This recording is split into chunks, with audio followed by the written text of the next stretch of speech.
مضل له ومن يضلله فلا هادي له وأشهد أن لا إله إلا الله وحده لا شريك له وأشهد أن محمدا عبده ورسوله يا أيها الذين آمنوا اتقوا الله حق تقاته ولا تموتن إلا وأنتم مسلمون يا أيها الناس اتقوا ربكم الذي خلقكم من نفس واحدة وخلق منها زوجها وبث منهما رجالا كثيرا ونساء واتقوا الله الذي تساءلون به والأرحام إن الله كان عليكم رقيبا يا أيها الذين آمنوا اتقوا الله وقولوا قولا سديدا يصلح لكم أعمالكم ويغفر لكم ذنوبكم ومن يطع الله ورسوله فقد فاز فوزا عظيما فإن أصدق الحديث كتاب الله وخير الحديث حديث محمد صلى الله عليه وسلم وشر الأمور محدثاتها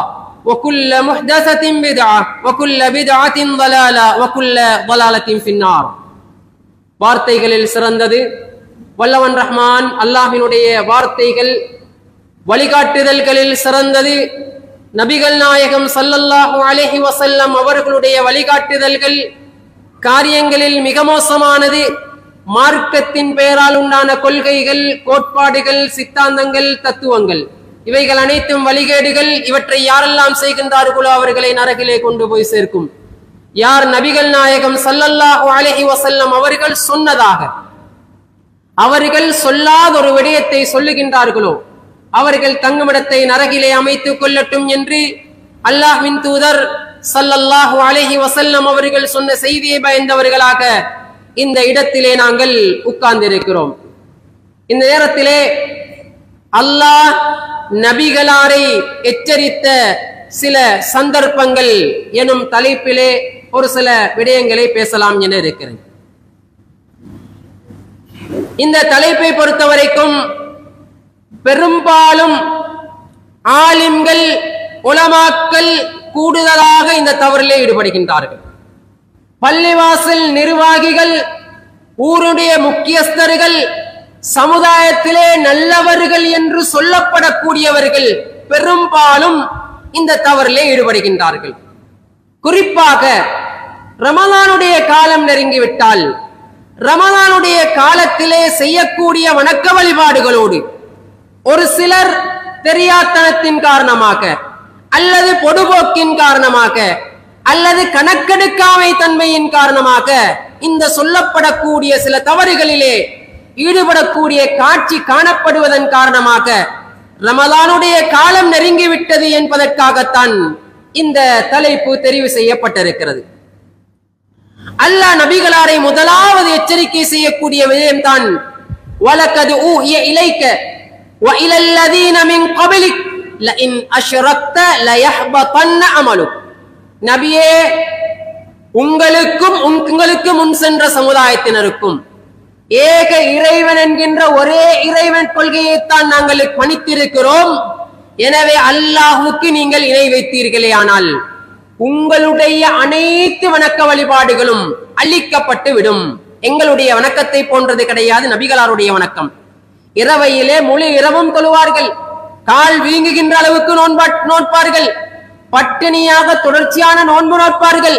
இரவையிலே அவர்கள் கால் வீங்குகின்ற அளவுக்கு தொழுகையிலே ஈடுபடுவார்கள். இப்படி அவர்களுடைய வணக்க வழிபாடுகள் எங்களுடைய வணக்கத்தோடு ஒப்பிடுகின்ற போது பல மடங்கு மேன்மையானதாக இருக்கிறது. அப்படியான வணக்க வழிபாட்டை கூட அல்லாஹ்வுக்கு இணை வைத்தால் அத்தனையும் அழிந்துவிடும் என்று அல்லாஹ் ரப்புல் ஆலமீன் நபிகளாருக்கு எச்சரிக்கையாக வசனத்தை இறக்கி காட்டுகிறான்.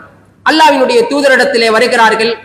ஒரு யூத மதகுரு வந்து நபிகளாரிடத்திலே சொல்லுகிறார்கள், இந்த உலகத்திலே நிஅமல் கௌம் அந்தும், உலகத்திலே சிறந்த சமுதாயத்தினர் நீங்கள் தான், லௌலா அன்னக்கும் துஷ்ரிகூன், என்றாலும் நீங்கள் அல்லாஹ்வுக்கு இணை வைக்கின்றீர்கள். சிறந்த சமுதாயம், ஆனால் அல்லாஹ்வுக்கு இணை வைக்கின்றீர்கள். நபிகளார் அப்படியே தஜபாத்தத்தோடு கேட்டார்கள், எப்படி நாங்கள் இணை வைக்கின்றீர்கள் என்று கேட்டபோது சொல்லுகின்றார்கள், நீங்கள் சத்தியமிடுகின்ற போது, சத்தியம் செய்கின்ற போது நீங்கள் கஅபாவின் மீது சத்தியமாக என்று சத்தியம் செய்கின்றீர்கள் என்று சொன்ன போது நபிகளார் அப்படியே ஆடி போனார்கள். ஏன்? அன்றைய காலத்திலே சஹாபாக்கள் காபா மீது சத்தியம் செய்து கொண்டிருந்தார்கள். அது அல்லாஹ்வுக்கு இணையானதாக அமைந்து விடுகின்றது என்பதை தெரியாமல் செய்து கொண்டிருந்தார்கள். நபிகளார் அப்படியே ஆடி போனார்கள். ஒரு சில வினாடிகள் அப்படியே தாமதித்து நின்றுவிட்டு சஹாபாக்களை பார்த்து சொன்னார்கள், இதற்கு பின்னால் நீங்கள் சத்தியம் செய்பவர்களாக இருந்தால் பிரப்பில் காபா, காபாவினுடைய இரட்சகனின் மீது சத்தியமாக என்று நீங்கள் சத்தியம் செய்யுங்கள் என்று நபிகளாரிடத்திலே சொல்லிக் கொடுத்தார்கள் என்பதை நாங்கள் பார்க்கிறோம். மேலும் சொன்னார்கள், அந்த யூத மதகுரு சொல்லுகின்றார்கள், நிஅமல் கௌம், நீங்கள் சிறந்த சமுதாயத்தினர், என்றாலும் அல்லாஹ்வோடு நீங்கள் இணை கற்பிக்கின்றீர்கள் என்று சொல்லுகின்றார்கள். நபிகளார் எப்படி என்று கேட்கின்றார்கள், சொல்லுகின்றார்கள், அல்லாஹ் நாடினால் இந்த மனிதர் நாடினால் என்று நீங்கள் பாவிக்கின்றீர்கள். நபிகளார் அப்படி ஆடி போனார்கள். அப்படியான பழக்கம் நபித்தோழர்களிடத்தில் இருந்தது. அல்லாஹ் நாடினால் நீங்களும் நாடினால் இந்த விஷயம் நடைபெறும் என்று சொல்லக்கூடியவர்களாக சஹாபாக்கள் இருந்தார்கள். நபிகளார் ஆடி போனார்கள். நபிகளார் சஹாபாக்களை பார்த்து சொன்னார்கள், உடனடியாக சொன்னார்கள், இதற்கு பின்னால் நீங்கள் அல்லாஹ் நாடினால் இன்னொரு மனிதனை இணைப்பதாக இருந்தால், அல்லாஹ் நாடினால் என்பதற்கும் இன்னொரு மனிதனுக்கும் இடையிலே சும்ம என்பதை பயன்படுத்தி பிரித்து விடுங்கள். அல்லாஹ் நாடினால் பின்பு நீங்கள் நாடினால். இன்றைக்கு பல பேர் பாவிக்கிறாங்களே, அல்லாஹ் நாடி அல்லாஹ் முந்தி ரெண்டாவது நீங்க நினைச்சா எனக்கு தேவையான அந்த பணத்தை சந்து முடிக்கலாம் சொல்றோமா இல்லையா? இன்னைக்கு நாங்க பாவிக்கிறோம். இது நபிகளாருடைய காலத்திலே சஹாபாக்கள் அப்படி பாவிக்கவில்லை. எப்படி பாவித்தார்கள்? அல்லாஹ் நாடி நீங்களும் நாடினால் எனக்கு கிடைக்கும் என்று சொன்னார்கள். நபிகளாரிடத்திலே ஒரு யூத மரகுரு இந்த செய்தியை சொல்லி காட்டியதன் பின்னால் சஹாபாக்களிடத்திலே திருத்துமாறு நபிகளார் சொல்லிக் கொடுத்தார்கள். இந்த இடத்துல என்ன படிப்பினை? ஒரு யூத மரகுரு தானே சொன்னாரு என்பதற்காக வேண்டி நீங்கள் சொல்வதை நாங்கள் ஏற்க மாட்டோம் என்று நபித்தோழர்களோ நபிகளாரோ இருக்கவில்லை. தவறை யார் சுட்டி காட்டினாலும் இது தவறு என்பதை உணர்ந்து கொள்ளக்கூடியவர்களாக இருந்தார்கள் நபிகளார். மேலும் இன்னொரு விஷயம் தானே, சாதாரண விஷயம் தானே, இது ஒரு சில்லறை பிரச்சனையாக பார்க்கவில்லை. நபிகளார் அந்த பிரச்சனையை ஆடி போகின்ற அளவுக்கு பாரதூரமான ஒரு பிரச்சனையாக பார்த்து நபித்தோழர்களுக்கு இந்த பிரச்சனையை சரியாக சொல்லிக் கொடுக்கக்கூடியவர்களாக இருந்தார்கள் என்பதை பார்க்கிறோம். இது முதலாவதாக அல்லாஹ்வுடைய தூதரை பார்த்து அல்லாஹ் எச்சரிக்கின்ற முதலாவது சந்தர்ப்பம். இரண்டாவது சந்தர்ப்பம் தான் மோசடியிலே எந்த ஒரு நபியும் ஈடுபடக்கூடாது. இதுதான் பெரும்பாலும் உலமாக்கள், பள்ளிவாசல் நிர்வாகிகள், பெரும்பாலும் ஊரிலே உள்ள முக்கியஸ்தர்கள் செய்கின்ற ரமலானுடைய காலம் நெருங்குகின்ற போது இடம்பெறுகின்ற செயற்பாடாக இருக்கின்றது. அல்லாஹ் ரப்புல் ஆலமீன் சொல்லுகிறான் 3வது அத்தியாயம் 161வது வசனத்திலே, வமா கான லிநபியின் ஐயகுல், எந்த ஒரு நபிக்கும் மோசடி செய்ய முடியாது. யார் ஒரு மனிதன் மோசடி செய்கிறாரோ அந்த மோசடியை நாளை மறுமையிலே அவன் அதை கொண்டு வந்து கொடுப்பான். எந்த பொருள்ல மோசடி செய்யறானோ அதை நாளை மறுமையிலே அல்லாஹ்விடத்திலே சுமந்தவனாக வரக்கூடியவனாக இருப்பான் என்கின்ற செய்தியை அல்லாஹ் ரப்புல் ஆலமீன் 3வது அத்தியாயம் 161வது வசனத்திலே சொல்லி காட்டுகின்றார்கள். ஒரு யுத்த களத்திலே யுத்தம் நடைபெற்று முடிந்து விட்டது. நபிகளார் கனிமத்து பொருட்களை பிரிப்பதற்கு சிறிது தாமதமாகி விடுகின்றார்கள். அந்த சந்தர்ப்பத்திலே ஒரு கூட்டத்தார் வந்து சொல்லுகிறார்கள், எங்களுடைய கனிமத்து பொருட்களை எங்களுக்கு பிரித்து கொடுக்க மாட்டீர்களா என்று கேட்டபோது அல்லாஹ்வினுடைய தூதர் சொன்னார்கள், இந்த உஹது மலையை தங்கமாக மாற்றினால் கூட ஒரு சில தினங்களுக்கு கூட நான் வைத்திருக்க மாட்டேன், அத்தனையும் நான் தர்மமாக கொடுத்து விடுவேன், அத்தனையும் பங்கிட்டு கொடுத்து விடுவேன் என்று சொல்லக்கூடிய நேரத்திலே தான் அல்லாஹ் ரப்புல் ஆலமீன் இந்த அல் குர்ஆன் வசனத்தை இறக்கி எந்த ஒரு நபிக்கும் மோசடி செய்ய முடியாது என்பதை சொல்லி காட்டக்கூடியவர்களாக இருந்தார்கள். நபிகளாருடைய காலத்திலே பொது சொத்துக்கள் என்று வரக்கூடியவைகள், ஜகாத்துக்கள் பொது சொத்திலே கிடைத்தது, சதக்காக்கள் கிடைத்தது, கனிமத்து பொருட்கள் கிடைத்தது, ஜிஸ்யாக்கள் கிடைத்தது. இந்த வழிமுறைகளின் மூலமாக நபிகளாருக்கு அதிகமான பொது சொத்துக்கள் வந்து சேர்ந்தது. ஆனால் நபிகளார் அந்த பொது சொத்துக்களை ஒரு சில தினங்கள் கூட வைத்திருக்காமல் உடனடியாக ஆரம்ப கட்டத்திலே அவர்கள் தர்மமாக கொடுக்கக்கூடியவர்களாகவும், பின்பு ஒரு நிர்வாகம் அமைந்ததன் பின்னால் அதை எப்படியோ பங்கிட்டு உரிய முறையிலே உரியவர்களுக்கு பங்கிடக்கூடியவர்களாகவும் இருந்தார்கள். நபிகளார் மரண தருவாயிலே இருக்கிறார்கள். ஆயிஷா ரதியல்லாஹு அன்ஹா அவர்கள் அறிவிக்கிறார்கள், அஹ்மதிலே 24222வது செய்தியாக பதிவு செய்யப்பட்டிருக்கிறது. நபிகளார் மரண தருவாயிலே ஆயிஷா ரலியல்லாஹு அன்ஹா அவர்களை அழைத்து கேட்கின்றார்கள், அந்த நான் சில பணங்களை தங்க காசிகளை கொடுத்தேனே அந்த தங்க காசிகள் எங்கேன்னு கேட்கிறார்கள். ஆயிஷா ரலியல்லாஹு அன்ஹா அவர்கள் உடனடியாக கொண்டு வந்து நபிகளாரிடத்திலே கொடுத்து விடுகின்றார்கள். நபிகளார் அப்படியே எடுத்து அதை உருட்டி இரண்டு பக்கமாகவும் பார்த்து விட்டால் 6, 7, 9 என்று வரக்கூடிய அமைப்பிலே சில குறிப்பிட்ட தொகை பணம். நபிகளார் அப்படியே பார்த்துவிட்டு இதை அன்ஃபிகீஹா உடனடியாக தர்மம் செய்து விடுங்கள்.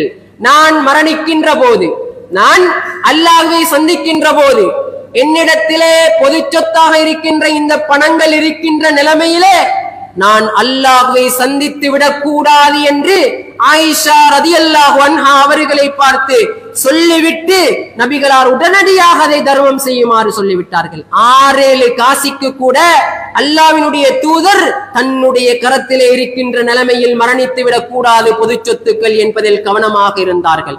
இன்றைக்கு பொது சொத்துக்களை பொறுத்த வரைக்கும் நாடளாவிய ரீதியிலே பார்த்தால் எத்தனையோ அரபு கலாசாலைகளுடைய சொத்துக்கள் அந்த ஆலிம்கள் மூலமாக சூறையாடப்படக்கூடிய காட்சி, எத்தனையோ அநாத இல்லங்களுடைய சொத்துக்கள் எல்லாம் அந்தந்த நிர்வாகிகளினால் சூறையாடப்பட்ட காட்சிகள் இன்றைக்கு அண்மை காலமாக நாடளாவிய ரீதியிலே பல கோடி ரூபாய் பெறுமதியான சொத்துக்கள் எல்லாம் மோசடி செய்யப்படக்கூடிய காட்சிகளை பார்க்கிறோம்.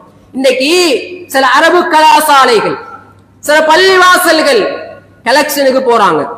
எப்படி ஒரு பள்ளிவாசல்ல இருந்து ஒரு இடத்துக்கு காசு சேர்த்து போறாங்க, அந்த இடத்துல கொடுக்கப்படக்கூடிய காசு, ஒரு மலை நாட்டுக்கு போறோம், மலை நாட்டுல உங்களோட மதரசாவுக்கு நீங்க இந்தாங்க 50 கிலோ தேயிலை வைத்துக் கொள்ளுங்கள், நீங்க 2-3 பேர் கஷ்டப்பட்டு வந்திருக்கிறீங்களே உங்களுக்கு ஒரு கிலோ தேயிலை கொடுக்குறாங்க.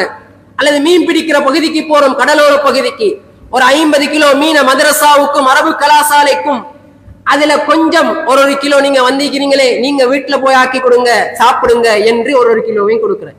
இன்றைக்கு பெரும்பான்மையான உலமாக்கள் ஆலிம்களும் அது அப்படியே அவர்கிட்ட விட்டு கொண்டு போற, இது என்ன செய்யறன்னு சொன்னா இவர் அப்படியே இந்த இடத்துல மதரசாவுக்கு கொடுக்கிற.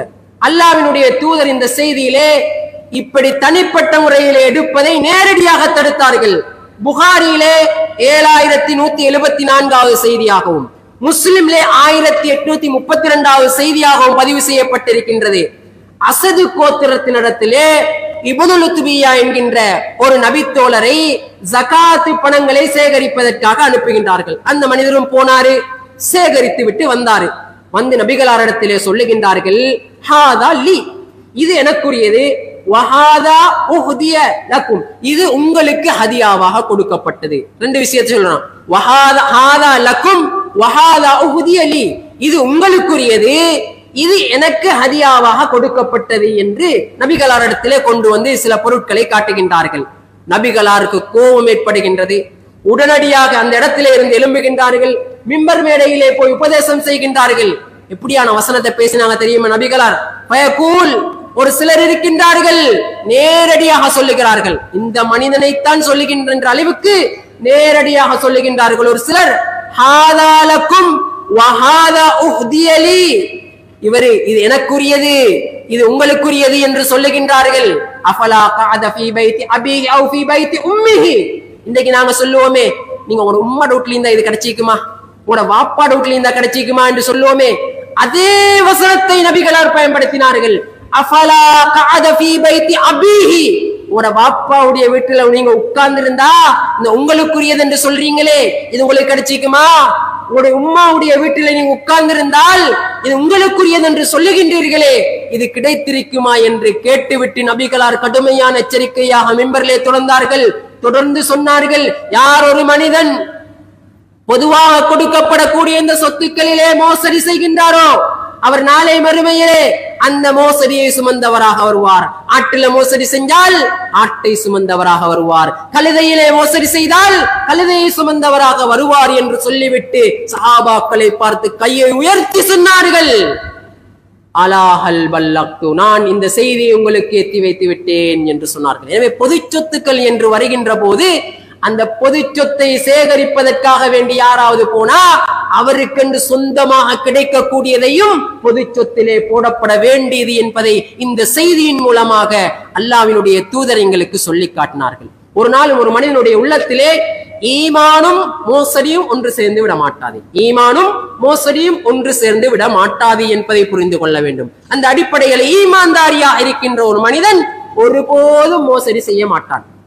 இன்றைக்கு ரமலானுடைய காலம் நெருங்கிவிட்டாலும் தான், ஏனைய காலங்களிலும் தான், அரபு நாடுகளிலிருந்து சவுதி அரேபியா, துருக்கி, கட்டார், குவைத் போன்ற நாடுகளிலிருந்து எங்களுடைய பொது வேலைகளை செய்வதற்காக வேண்டி பணம் கொண்டு வரப்படுகின்றது அல்லது பணம் அனுப்பி வைக்கப்படுகின்றது.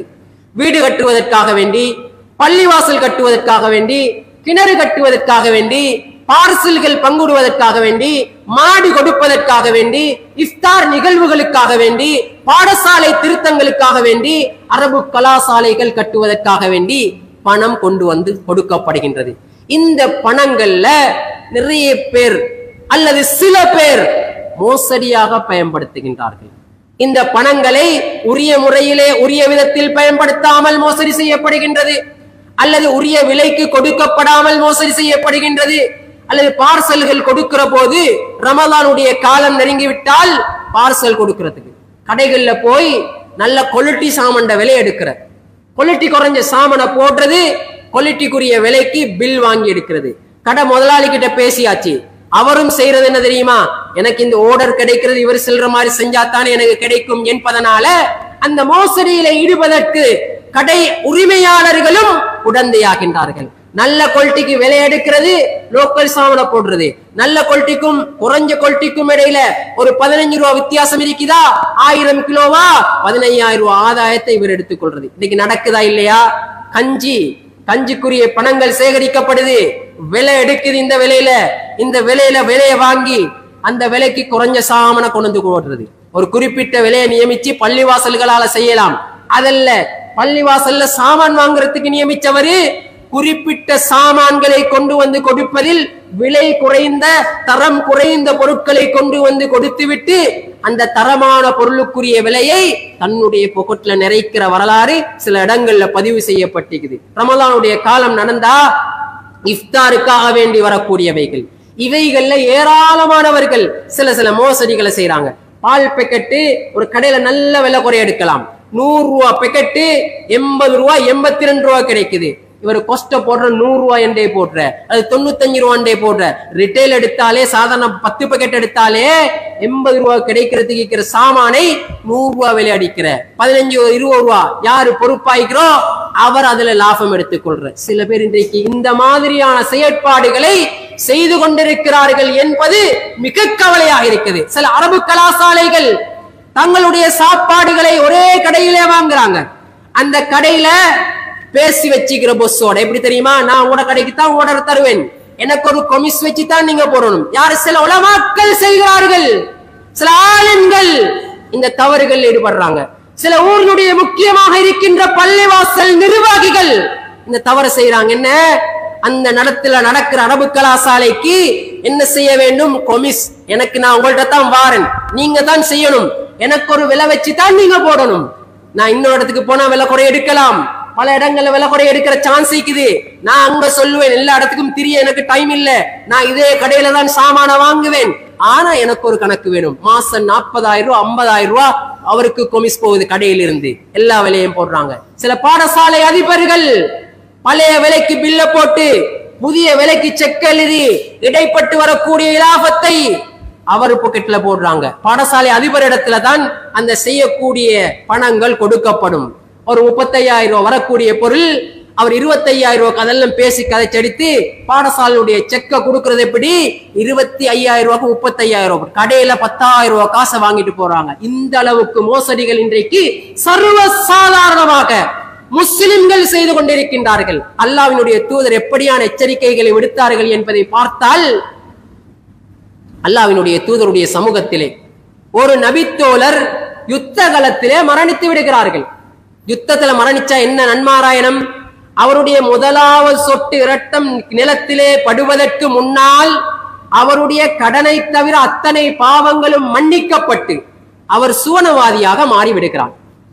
இப்ப ஒரு மனிதர் மரணித்து விடுகிறார், சஹாபாக்கள் நன்மாராயம் சொன்னார்கள் அவர் சுவர்க்கவாதியாக இருக்கிறார் என்று.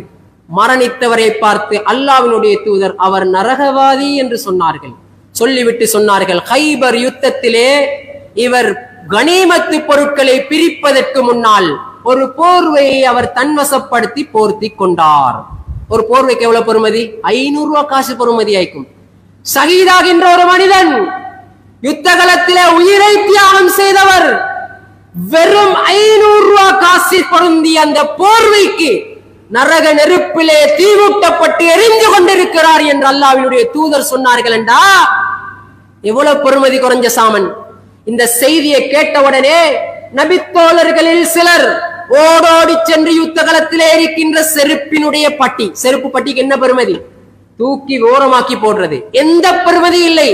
அந்த செருப்பினுடைய பட்டியை கொண்டு வந்து நபிகளாரிடத்திலே கொடுக்கின்றார்கள். நபிகளார் சொன்னார்கள், சிராகானி அவு சிராகைனி ஃபின்னார், நரக நெருப்பிலான 2 செருப்பு பட்டிகள் என்று சொன்னார்கள். என்றா அந்த செருப்பு பட்டிக்கு என்ன பெருமதி?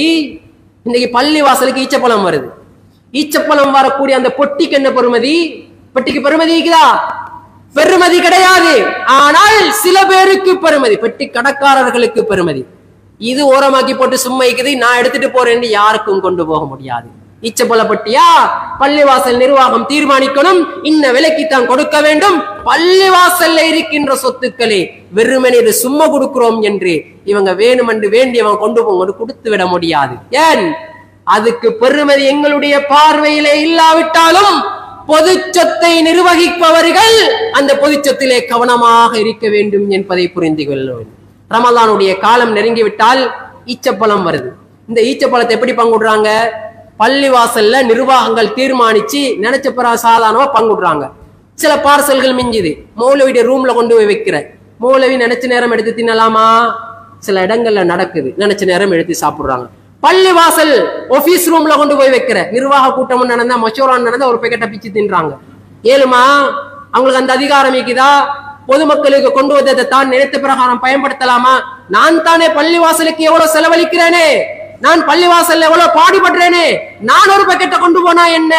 கொண்டு போக முடியாது. பொது சொத்து அது நிர்வாகம் தீர்மானித்து சரியான முறையிலே பங்கிடப்பட வேண்டும்.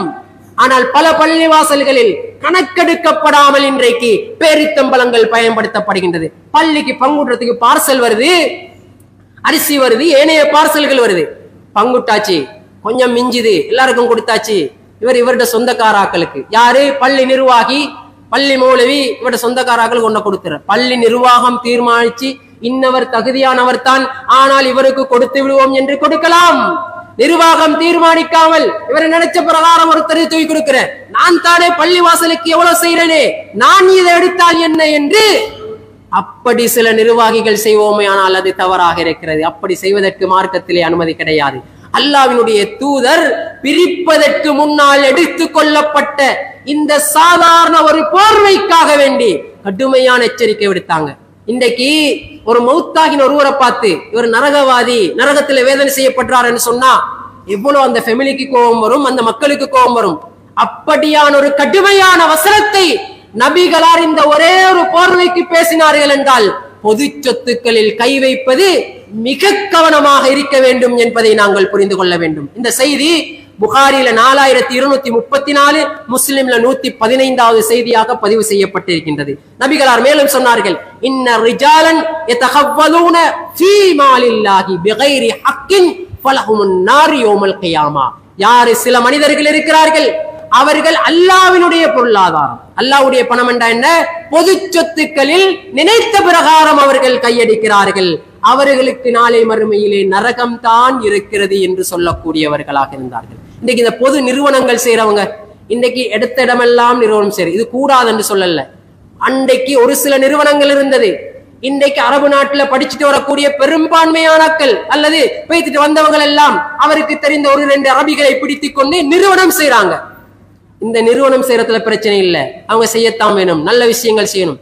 ஆனால் இதுல நான் கையடிக்க மாட்டேன், இதுல ஒரு பகுதியை நான் எடுக்க மாட்டேன், இது பொதுமக்களுக்கு கொடுப்பேன், இதில் உள்ள உரிய முறையிலே வரக்கூடிய சம்பளத்தை மாத்திரம்தான் நான் எடுப்பேன் என்று சரியான முறையிலே செய்ய முடியுமானால் அந்த பொது பணிகளில் ஈடுபடுங்கள். இல்ல இதுல நான் மோசடி செய்வேன், இதால நான் மாடி வீடு கட்டுவேன், இதால நான் வாகனம் வாங்குவேன், இதால நான் கேடிஎச் எடுத்து ஓடுவேன், இதால நான் கார் வாங்கி ஓடுவேன், இதால நான் பல பொது சேவைகள் அப்பாற்பட்ட தனிப்பட்ட வேலைகளுக்கு பயன்படுத்துவேன் என்றா அந்த மாதிரியான வேலையில் ஈடுபடவானாம். நல்ல காரியம் என்று ஊர்ல உலகத்துல நல்ல பேர் வாங்கி கொண்டு நாளை மறுமையிலே மோசமான நிலைமைக்கு போய் சேர வேண்டிய நிலைமை வரும். எனவே பொது விஷயங்கள் செய்கின்ற போது, பொது சொத்துக்கள்ல கையடிக்கின்ற போது மிக கவனமாயிருங்க. இன்றைக்கு சில பள்ளிவாசல்களுடைய நிலைமை என்ன தெரியுமா?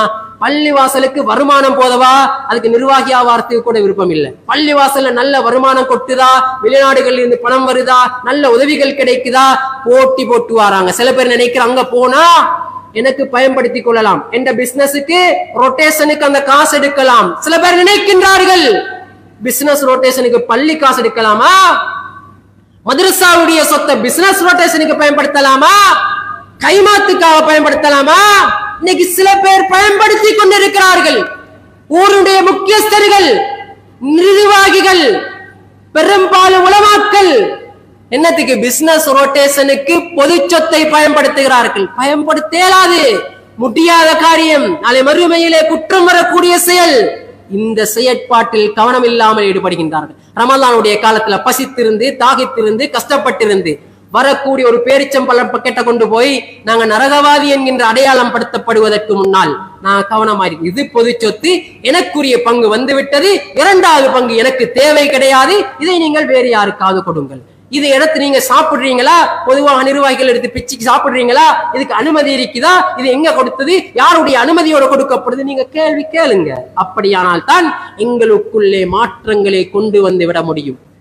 அல்லாஹ்வினுடைய தூதர் ஒரு தடவை ஒரு யுத்த காலத்திலே யுத்தம் செய்துவிட்டு பின்னால் உட்கார்ந்து இருக்கிறாங்க. நபிகளாருடைய சஹாபாக்கள் சில பேர் ஒரு ஆட்டை அறுத்து அப்படியே சமைச்சிட்டாங்க. நபிகளார் ஓடோடி முன்னால வந்து பாக்குறாங்க, அந்த ஆட்டிறைச்சி கறி கொதித்து கொண்டிருக்கிறது. உடனே கறியை கொட்டிட்டார்கள். கொட்டி விட்டு நபிகளார் அந்த இடத்திலிருந்து ஆட்டிறைச்சி கறியை கொட்டி விட்டு நபிகளார் சஹாபாக்களுக்கு எச்சரிக்கை விடுத்தார்கள். பாருங்க, ஆட்டிறைச்சி கறி கொதிக்கிற நேரத்துல அதை கொட்டுகின்ற அளவுக்கு நபிகளார் வேகமானவர்களாக இருந்தார்கள் என்றா என்ன காரணம்? ஒரு போர்வைக்காக ஒரு நபித்தோழர் நரகவாதி என்று அடையாளப்படுத்தப்பட்டார். இந்த ஆட்டிறைச்ச அறுத்து சாப்பிட்டா ஒருத்தரா சாப்பிடுவாங்க, சுமார் 100-150 பேருக்கு மேற்பட்டவர்கள் சாப்பிடுவார்கள். பல நபித்தோழர்கள் நரகத்திலே நுழைவதற்கு அது காரணமாக அமைந்து விடுகின்றது என்பதற்கு நபிகளார் கொட்டக்கூடியவர்களாக இருந்தார். இன்றைக்கு ஒரு கஞ்சி பானையில பிரச்சனை வருது, இது மோசமான பொருளாதாரம் விளங்கி அதை ஒருத்தர் போய் கொட்டினா என்ன நடந்திருக்கும்? இன்றைக்கு யாரு குற்றவாளி? கொட்டினவர் குற்றவாளி, தீவிரவாதி என்று சொல்லுவோம். ஆனா அல்லாஹ்வினுடைய தூதர் பல நபித்தோழர்களை நரகத்திலே இருந்து பாதுகாப்பதற்காக வேண்டி அந்த கரிச்சட்டியை கொட்டினார்கள் என்கின்ற செய்தி புகாரியிலே 2488வது செய்தியாக பதிவு செய்யப்பட்டிருக்கிறதா? அல்லாஹ்வினுடைய தூதர் மக்கள் பொது சொத்துக்களை பயன்படுத்துவதில் கவனமாக இருக்க வேண்டும் என்பதில் உறுதியானவர்களாக இருந்தார்கள் என்கின்ற செய்தியை பார்க்கிறோம். வஆகிரு தஅவானா அனில் ஹம்துலில்லாஹி ரப்பில் ஆலமீன். அல்ஹம்துலில்லாஹ் வஸ்ஸலாத்து வஸ்ஸலாமு அலா ரசூலில்லாஹ் முஹம்மது இப்னு அப்துல்லாஹ். நபிகளாருடைய மகன் பேரப்பிள்ளை ஹசன் ரலியல்லாஹு தஆலா அன்ஹு அவர்கள் ஒரு தடவை ஒரு பேரித்தம்பழத்தை சாப்பிடுகின்றார்கள். நபிகளாருக்கும் அவர்களுடைய குடும்பத்தினருக்கும் சதக்கா கொடுக்கப்படக்கூடிய பொருட்களை பயன்படுத்த முடியாது, சாப்பிட முடியாது, சாப்பிடுவதற்கு தடை. ஹசன் ரலியல்லாஹு தஆலா அன்ஹு அவர்கள் அந்த பேரித்தம்பழத்தை சாப்பிட்ட உடனே நபிகளார் காண்கின்றார்கள், உடனடியாக வாயினுள்ளே விரலை போட்டு துப்புங்க துப்புங்க என்று விரலை போட்டு எடுத்து விடுகின்றார்கள். அப்ப இன்றைக்கு நாங்க எப்படி சொல்லுவோம்? ஒரு சாதாரணமாக பாவிக்க முடியாத ஒன்றை பாவித்தா சின்ன புள்ள தானே என்று விட்டு விடுவோம். ஆனால் நபிகளார் அவர் 10 வயசுக்கு குறைவாக இருந்த சிறு பிள்ளையாக இருந்தாலும் தடை செய்யப்பட்ட ஒன்றை பயன்படுத்த கூடாது என்பதில் உறுதியாக இருந்தார்கள். இன்னைக்கு ஒரு பேரிச்சம்பழம் சாப்பிட்டா ஒரு பேரிச்சம்பழம் தான், சின்ன பிள்ளைதான், தின்னுட்டு போட்டும் என்று விடுவோம். ஆனால் அல்லாஹ்வினுடைய தூதர் ஒரே ஒரு பேரிச்சம்பழத்தை கூட ஹசன் ரலியல்லாஹு தஆலா அன்ஹு அவர்களுடைய வாயிலே இருந்து எடுத்தார்கள் என்றா இன்னைக்கு எங்கட நிலைமையை பாருங்க, எங்கட பிள்ளைகளுடைய நிலைமையை பாருங்க, பொது சொத்தை பயன்படுத்துற நிலைமையை பாருங்க. எப்படி நாங்க கவனமாக இருக்கிறோம் இந்த விஷயத்துல? இந்த விஷயங்களில் கவனமாக இருக்க வேண்டும். ஒரு பேரித்தம்பழமாக இருந்தாலும், அது சின்ன பிள்ளையாக இருந்தாலும், சின்ன விஷயம் தானே என்று விட்டுவிடவும் கூடாது, சின்ன பிள்ளைகள் தானே என்று விட்டுவிடவும் கூடாது. இந்த பொது சொத்து விஷயத்தில் நாங்கள் கவனமாக இருந்து கொள்ள வேண்டும். நபிகளார் மேலும் சொன்னார்கள், லிகுல்லி காதிரின் லிவா, நாளை மறுமையில யாரெல்லாம் மோசடி செய்கின்றார்களோ அவர்களுக்கு 2 விதமான தண்டனைகள் கொடுக்கப்படும். ஒன்று, அவர்களிடத்திலே ஒரு கொடி கொடுக்கப்படும். அந்த கொடியில் இருக்கும், இவரு இன்ன பள்ளியில பேரிச்சம்பளத்துல மோசடி செய்தவர், இவர் இன்ன மதரசாவுல சாப்பாட்டு சாமான் வாங்குறதுல மோசடி செய்தவர், இவர் இன்ன பொது சொத்துல பாடசாலைக்கு சாமான் வாங்குறதுல மோசடி செய்தவர். அந்த கொடியில எழுதப்பட்டிருக்கும், சுமந்தவராக போவார். இது ஒரு வகையான தண்டனை. இந்த தண்டனை எப்படின்னு பாருங்க. ஒரு ஊர்ல ஒருத்தர் களவெடுக்கிறாரு. அவருக்கு என்ன செய்வோம்? அடித்து போலீஸிலே பிடித்து கொடுப்போம். என்ன செய்வாங்க? ஒரு கிழமை 10 நாள் 15 நாள் 1 மாசத்துல மறந்துடும். ஒருத்தர் ஒரு சைக்கிளை திருடுகிறார். அவட களத்துல சைக்கிளை கட்டி ஊரை வலம் வர வைப்போம். மறக்குமா? 5 வருஷத்துக்கு மறக்குமா? 10 வருஷத்துக்கு மறக்குமா? மறக்காது. 50 வருஷத்துக்கு முன்னால ஒரு பிள்ளைய பார்த்து சொல்லுவோம், யார் தெரியுமா? அந்த டைம்ல சைக்கிள் களவெடுத்து களத்துல கட்டி திரிஞ்சோமே, அவருடைய பேரன். 50 வருஷமானாலும் மறக்காது. இது கடுமையான ஒரு தண்டனை. இந்த மாதிரியான தண்டனை அல்லாஹ் நாளை மறுமையிலே முதல் மனிதன் முதல் இறுதி மனிதன் வரைக்கும் யாரெல்லாம் இருந்தார்களோ அவர்களுக்கு மத்தியிலே கொடுக்கப்படும்.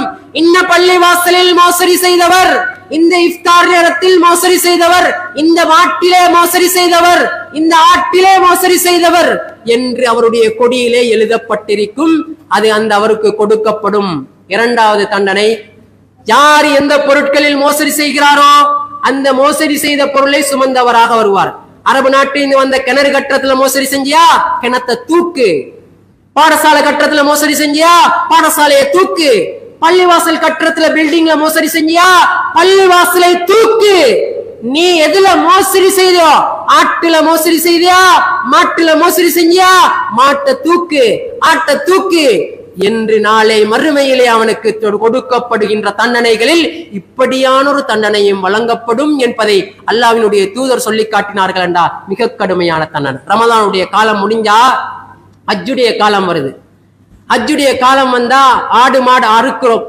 பள்ளிவாசல் நேரத்தோட ஈரல் எனக்கு, மூளை எனக்கு, வால் எனக்கு. வால் வாங்குறதுக்கு வசதி இல்லாத ஆட்கள் எல்லாம் கேட்கிறது. யாரு கேட்கிறது? வசதி உள்ளவர்கள். நேரத்தோட புக் பண்ற நிர்வாகிகளும் யோசிச்சு, இந்த மனுஷனுக்கு கொடுக்காமிக்கலாமா? இந்த மனுஷன் பள்ளிவாசலுக்கு நிறைய ஹெல்ப் பண்ற மனுஷனே, அவருக்கு ஒரு ஈரல் அல்ல 5 ஈரல் வாங்குற வசதிக்கும். ஆனா ஏதோ தெரியாதனத்தில் இதை கேட்கிறாங்க.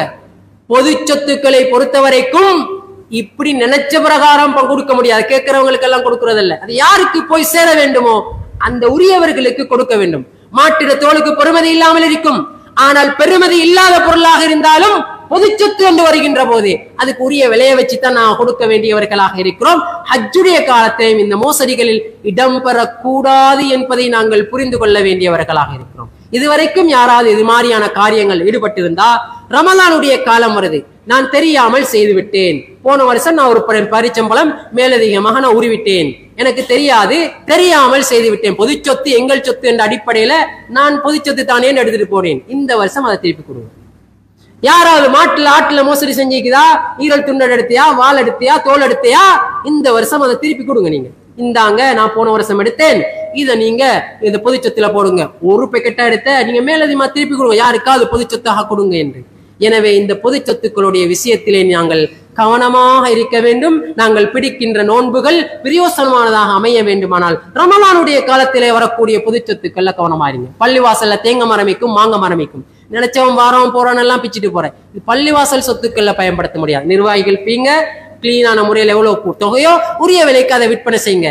நாங்க எடுத்துட்டு போறோம், நீங்க எடுத்துட்டு போறோம், அவரு கொண்டு போறார், இவரு கொண்டு போறார் என்று யாருமே அதை நினைத்த பிரகாரம் பொது சொத்துக்களை பயன்படுத்த முடியாது. நீங்க உங்களோட வீட்டுல இருக்கிற சொத்தையா நீங்க வேண்டிய மாதிரி யாருக்கும் கொடுங்க.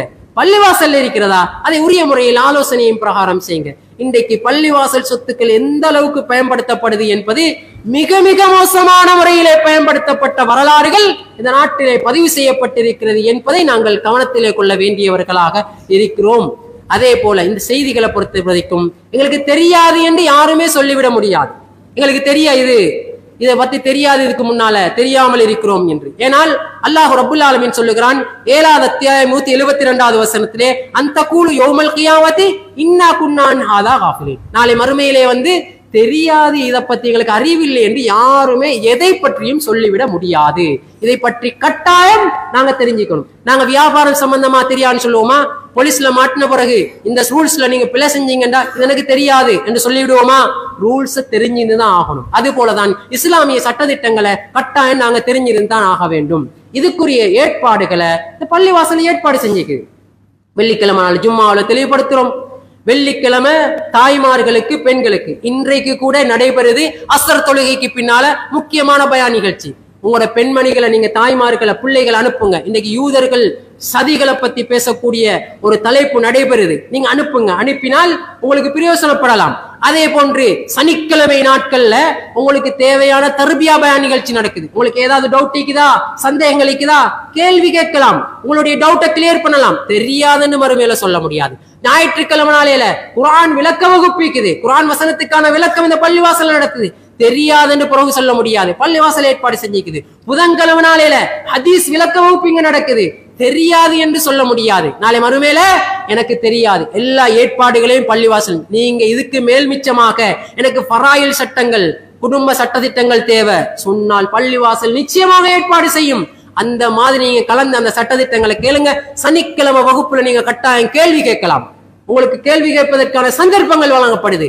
அந்த மாதிரி நீங்க கலந்து கொண்டு உங்களோட டவுட்டுகளை கிளியர் பண்ணி மார்க்க விஷயத்துல நீங்க மார்க்கம் என்ற ஒரு விஷயத்த சொன்னா அதை கிளீனா கட் அண்ட் ரைட்டா சரியாகத்தான் செய்ய வேண்டுமே இல்லையா? அதுல அங்கால வளைஞ்சு இங்கால வளைஞ்சு அங்கால கொஞ்சம் அட்ஜஸ்ட் பண்ணி இங்கால கொஞ்சம் அட்ஜஸ்ட் பண்ணி மார்க்கத்துல செய்யறதுக்கு எந்த அனுமதியும் கிடையாது. உங்களோட சொந்த விஷயங்கள்ல செய்யலாம். எனவே அந்த விஷயங்களை தெளிவு பெறுவதற்கான வாய்ப்புகள் பள்ளிவாசல்ல கொடுக்கப்பட்டிருக்குது. இந்த சனி அல்ல, அடுத்த சனி எதிர்வரக்கூடிய சனிக்கிழமையில ஒரு இஜ்திமாவும் ஏற்பாடு செய்யப்பட்டிருக்குது. நீண்ட தூரத்திலிருந்து மிக முக்கியமான உலமாக்கள் அழைத்து வரப்பட்டு ஒரு இஜ்திமாவும் ஏற்பாடு செய்யப்பட்டிருக்குது. அந்த இஜ்திமாவுக்கு பல செலவுகள் தேவைப்படுது. நாங்க எவ்வளவு காசு செலவழிக்கிறோம். அடுத்த வார ஜும்ஆ அந்த இஜ்திமாவுக்குரிய கலெக்ஷனாக கூட ஏற்பாடு செய்யப்பட்டிருக்குது. ஒரு நாளைக்கு 100 ரூபாய் 500 ரூபாய் காசுகளோட வரக்கூடியவங்க அடுத்த கிழமை எந்த இஜ்திமாவுக்கு ஒரு 5000 ரூபாய் பங்களிப்பு நான் கொடுத்த வேணும். பொக்கெட்ல போட்டுட்டு வாங்க, அல்லாஹ் நாளை மறுமையில் அதை நிச்சயமாக தருவான். பொதுச்சொத்துக்கள் இந்த எடுத்தால் தண்டனை, பொதுச்சொத்துக்களுக்காக நாங்கள் கொடுப்பதன் மூலமாக நாளை மறுமையிலே வெற்றியாளர்களாக மாறிவிட முடியும். அந்த அடிப்படையிலே தெரியாது என்று நாளை மறுமையிலே யாரும் சொல்லிவிடாமல் மார்க்க விளக்க வகுப்புகள் இங்கே ஏற்பாடு செய்யப்பட்டிருக்கின்றது. தொடர்ச்சியாக நடைபெறுகின்றது. தேவையான தலைப்புகள் இருக்குது. எனவே எல்லோரும் கலந்து கொள்ளுமாறு இந்த நிர்வாகம் உங்களை வேண்டிக் கொள்கிறார்கள். வஆஹிரு தஅவானா அனில் ஹம்துலில்லாஹி ரப்பில் ஆலமீன்.